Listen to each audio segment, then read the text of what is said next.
consistency that makes me happy. I'm going to add a little bit of gold glitter.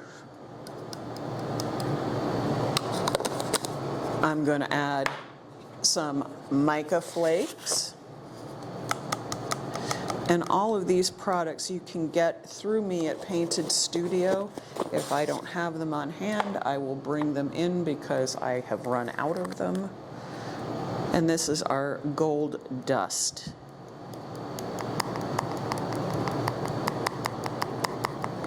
I don't want to add a lot. I don't want to make this like a solid color.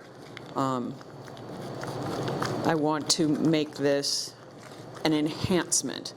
Now, I personally think maybe on the one I've already almost completed, I might have added a little too much stuff, so I'm making this one a little less.